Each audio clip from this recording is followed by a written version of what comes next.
I'm 32 now, and every day, I wake up to a garden full of life, my own creation. My house, a cozy little thing surrounded by blooms and greenery, was the last gift from my grandma. This place is more than just land and a building, it's a testament to a battle I've fought since I was a kid, a battle against my own blood. In our family, owning the local restaurant wasn't just a job, it was an identity, passed down like some sacred torch. My brother, Mike, he took to it like a fish to water. Me? I was the odd one out, the black sheep with her head stuck in the dirt. Literally, according to my folks and Mike.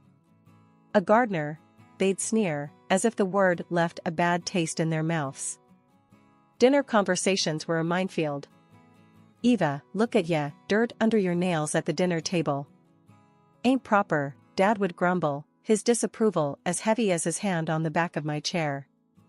Mom would nod, her eyes darting between my hands and Mike's clean, expected ones. "He's right, Eva.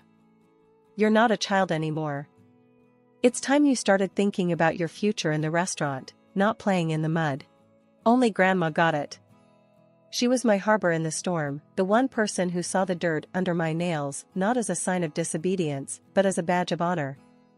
"Let the girl be," she'd chime in, her voice calm but firm against the rising tide of my parents' disappointment. "She's got a gift, don't you see? All this," she'd wave a hand over the garden. "It's not just dirt. It's life, it's passion." Grandma was the one who introduced me to the wonders of gardening. She'd talk about plants like they were old friends, each with their own quirks and needs. We'd spend hours in her garden, a place where I felt free, understood. She even took me to flower exhibitions, where I saw the possibilities of what could be created with just soil, seeds, and love. "Look at this, Eva," she'd say, pointing at a particularly stunning display. "You could do this even better. You've got the eye for it, the heart." But back home, encouragement from Grandma was like a whisper drowned out by a shout. Mike and my parents saw my love for gardening as a phase, a childish hobby that I'd eventually outgrow. But I knew better. The feel of soil between my fingers, the thrill of seeing something grow from nothing, it was where I belonged. One day, as I was planting some new shrubs I'd picked out, Mike came out, leaning against the doorframe with that look of his.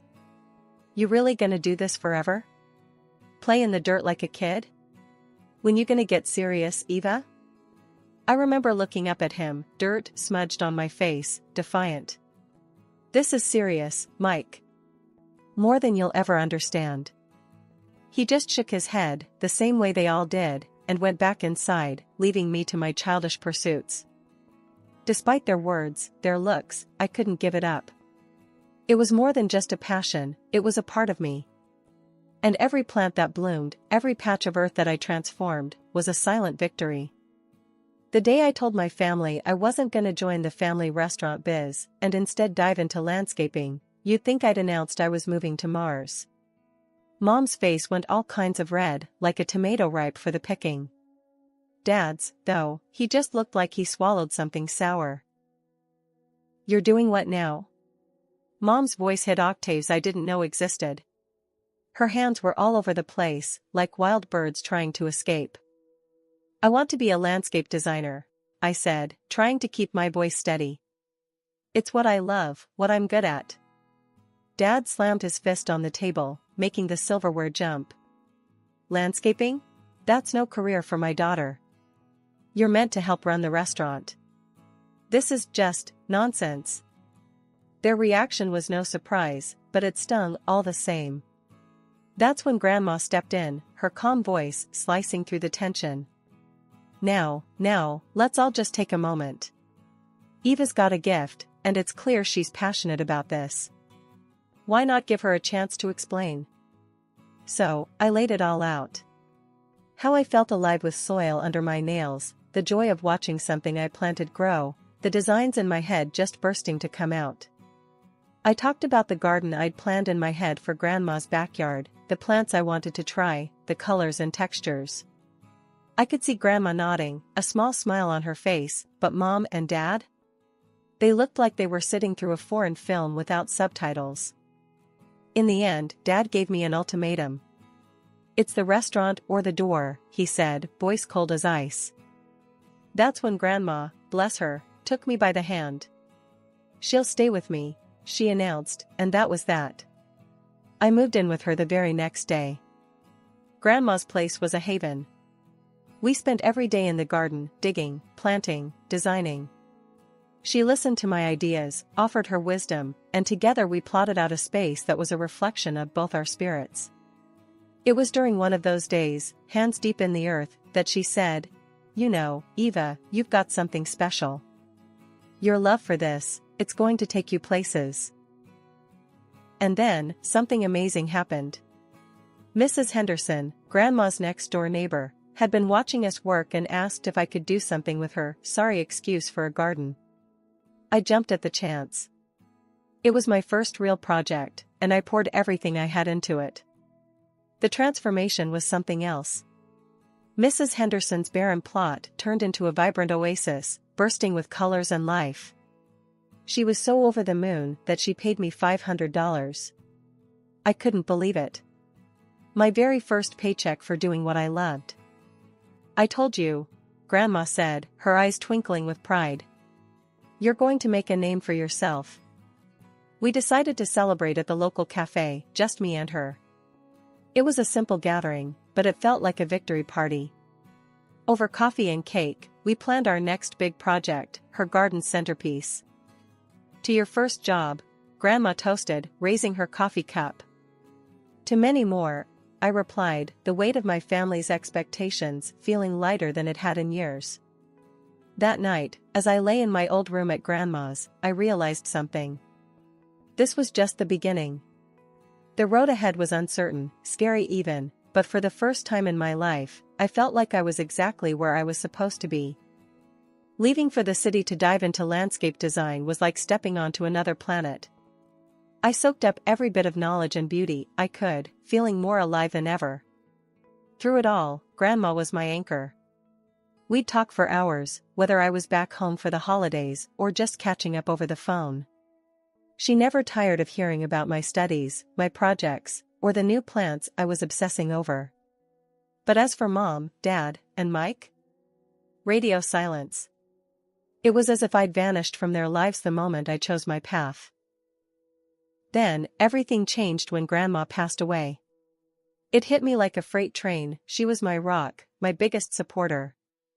After the funeral, which was the last time I saw my family, I learned that Grandma left me everything, her house, her garden, and a bit of savings. She believed in me and my dreams, even if no one else did. But that's when the storm hit. My family, already distant, turned colder. They had plans for Grandma's house, dreams of selling it to pour money into the restaurant. When they found out about the will, all hell broke loose. "You can't be serious." Dad bellowed over the phone when I told them I was keeping the house and using Grandma's savings to fund my career. "That money, that house, it's meant for the family, for the restaurant." Mom's voice was no less fierce. "How can you be so selfish? Your grandmother would be ashamed of you, hoarding everything for yourself." Even Mike, who rarely got involved, chimed in. "Come on, Eva. Don't do this to the family. We need that money."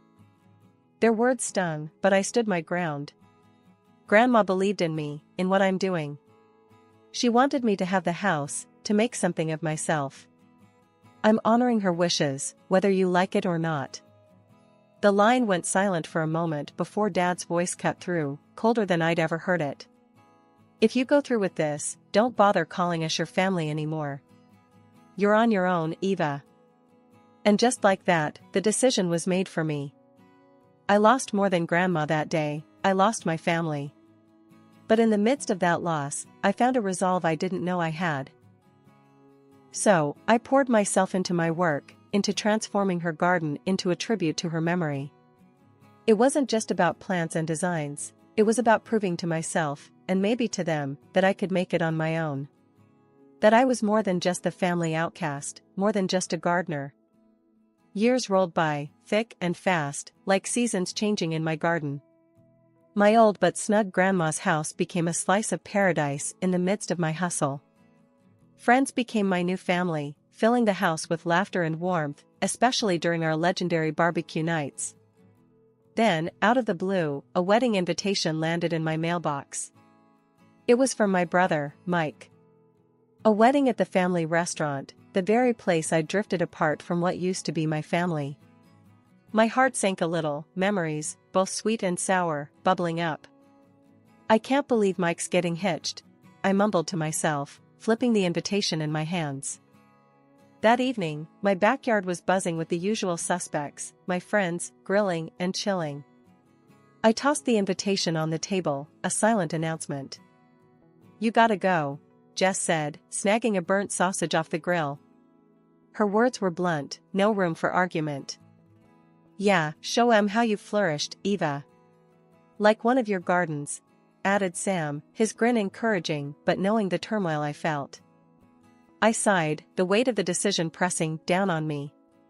But stepping back there, after everything? It's not about them, Eva. It's about closure, for you. And who knows, maybe a fresh start? Jess nudged, always the optimist.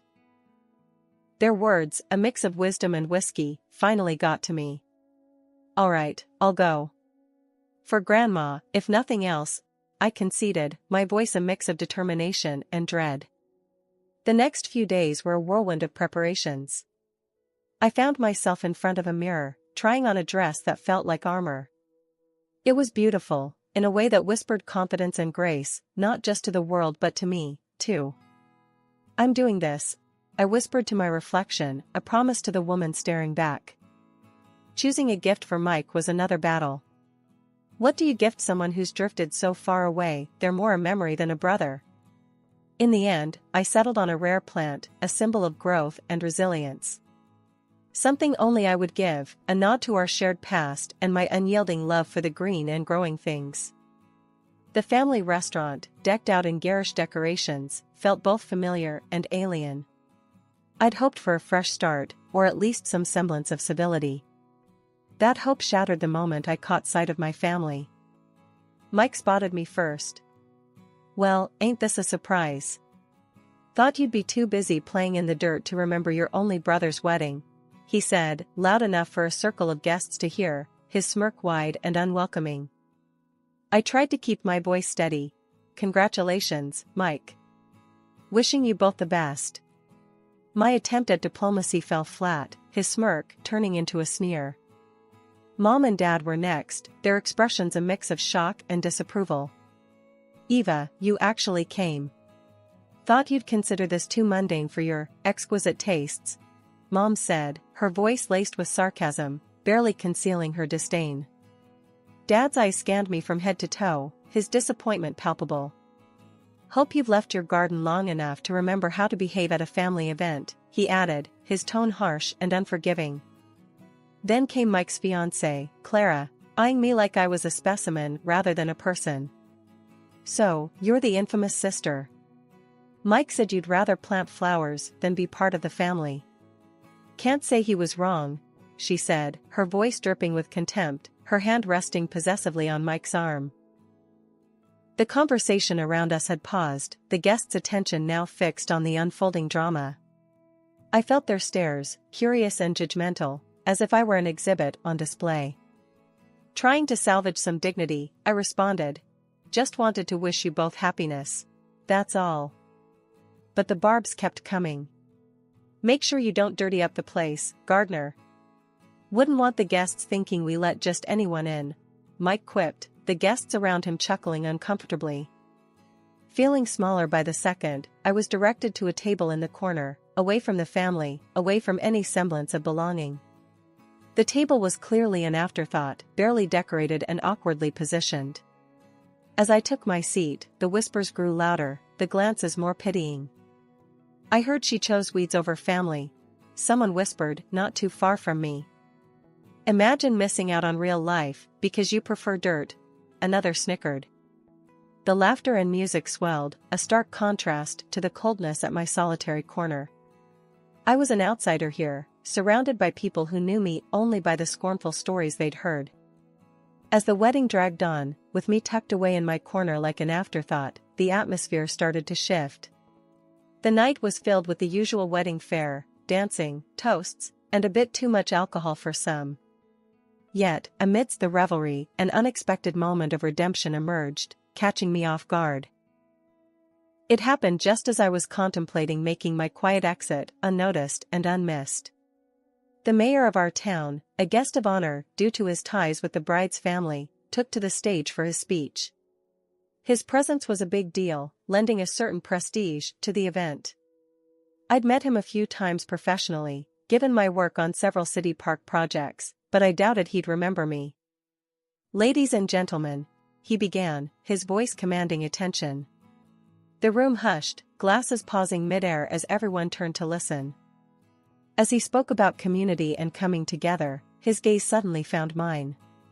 He asked Mike and his fiancée with a puzzled look, "Why's the famous landscape designer sitting all by herself like she's been put in timeout?" Mike and Clara glanced at each other, clearly clueless. That's when the mayor pointed straight at me. You could have heard a pin drop. My family looked like they'd seen a ghost. The mayor beckoned me over. "Folks, we're lucky tonight. Right here, we've got the talent behind our city's most beautiful parks. Not to mention, she's just snagged a cool $300,000 from the city for her next project." Applause filled the room, echoing off the walls, as I made my way to the front. I took the mic, feeling a mix of pride and nerves. "Thanks, Mr. Mayor," I started. "It's all about making our city a better place, one garden at a time." Then, turning to my family, I couldn't help but add, "Mike, Clara, congrats. Seems like you two are a perfect match." A light jab at their earlier coldness. To my parents, I said, "Hope you're not too embarrassed by your gardener daughter now." Their faces were a picture of shock and burning shame. The room was buzzing, whispers spreading like wildfire. I could feel the shift in the air, the looks of surprise and newfound respect from the guests. I returned to my table, no longer the outcast, but the evening's unexpected star. The mayor and a few other city bigwigs joined me, their interest genuine. The night took on a new flavor, conversation swirling around future projects and the sudden spotlight on me. For the first time in a long time, I didn't feel like just the odd one out in my family. I was Eva, the landscape designer who'd carved her own path, one that even the mayor admired. And as for my family, well, let's just say the evening gave them a lot to think about. The evening of my brother's wedding unfolded into something far beyond the awkward family reunion I'd anticipated. Surrounded by the city's elite, I found myself in deep conversation with the mayor, among others, about the potential for new, ambitious landscaping projects throughout the city. His enthusiasm was infectious, and for a moment, I allowed myself to dream bigger than I ever had before. "And Eva, your vision for the new park downtown, it's exactly what we need to breathe life back into that area," the mayor said, his eyes alight with excitement. "Your ability to see the beauty in the neglected spaces is remarkable." "Thank you, Mr. Mayor. I believe every corner of our city has potential. It's just about finding the right way to bring it out," I replied, feeling a swell of pride. The conversations didn't stop there. The head of the local TV channel, intrigued by my story, pitched the idea of a feature segment. "Eva, your journey from a misunderstood gardener to a celebrated landscape designer is inspiring. How do you feel about sharing your story with our viewers? Show them how following your passion can lead to unexpected success," he suggested, his camera crew already imagining the shots. "I'm humbled, really. If my story can inspire even one person to follow their heart, it would be worth it," I answered, the reality of my influence beginning to dawn on me. As the night wore on, the mayor's disappointment in his niece and my family's behavior became unmistakably clear. His confrontation with Clara was a moment of vindication I hadn't known I needed. "Clara, I expected better. The way you and your new family have treated Eva, it's unacceptable. I cannot, in good conscience, support the restaurant financially or otherwise. Respect and kindness are values we should all uphold," he stated firmly, leaving Clara and my brother visibly shaken. Riding the wave of the evening's revelations, I returned home with my head full of possibilities and my heart light, despite the undercurrents of family drama. That lightness was short-lived, however, as Mike's unexpected visit a week later brought me crashing back to reality. "Eva, we're struggling. The restaurant, we're in deep." I wouldn't ask if it wasn't serious. "Can you help us out?" Mike's request was desperate, his pride swallowed by necessity. "Mike, coming here, asking for money now? After everything? You really don't get it, do you? I built my life, my career, on my own, despite how you all treated me." "No, I won't bail you out," I said, my voice steady, my resolve unwavering. His departure was followed by a call from our parents, their tones sugary, their intentions transparent. "Eva, sweetheart, we've been thinking about you. How successful you've become. We're so proud. Maybe you could share a bit of that success? Help the family business?" They cooed, their words dripping with insincerity. "You think you can ignore me, belittle my passion, and then when I make something of myself, you call to ask for money? I'm doing well, thanks for finally noticing. But I won't be your safety net." "Goodbye," I replied, hanging up with a mix of anger and liberation. The chapter of seeking approval from those who'd never understood me was closing. Ahead lay a path filled with potential, paved by my own achievements and the respect of those who truly valued my work. Life, as they say, has a funny way of coming full circle. While I was out there, laying down roots in more ways than one, my family's restaurant was crumbling, brick by metaphorical brick. Turns out, the lavish lifestyle and the illusion of prosperity my parents and Mike were so keen on maintaining was just that, an illusion. They hadn't been investing back into the business, instead, they were burning cash on fancy toys and flashier ways to show off. When the restaurant finally went under, it took them down with it, drowning in a sea of debt and broken dreams. Mike's marriage didn't survive the fallout. Clara, who had married him thinking she was getting the future king of the local dining scene, wasn't about to stick around for the downfall. She left, leaving him to wallow in the mess that was now his life. No restaurant, no wife, just a heap of debt and regret. On my end, though, things were blooming beautifully. Orders were rolling in nonstop. The mayor's office had me on speed dial, wanting to greenify every corner of our town. And it wasn't just them, private clients wanted a piece of the magic too. My calendar was a colorful mess of appointments, projects, and meetups with some of the most fascinating folks you'd ever meet. The TV spot aired, and suddenly, I wasn't just the local gardener made good, I was a story, a beacon for anyone daring to dream differently. People loved it, flooding my social media with support, sharing their own stories of chasing dreams no matter the odds. "Did you see the comments on that post?" My assistant, a bright-eyed green thumb named Lucy, asked me one day, scrolling through her phone with a grin. "You're like a celebrity now." I chuckled, shaking my head. "All because I like playing in the dirt." "It's more than that, and you know it," Lucy shot back, always quick to remind me of the bigger picture. "You're showing people it's okay to follow their passion. That's huge." She was right, of course. What started in my grandma's backyard had grown into something I could never have imagined. And speaking of grandma, not a day went by that I didn't think of her. Every plant I placed, every design I drafted, was a testament to her belief in me. As for my family, well, the silence between us stretched on.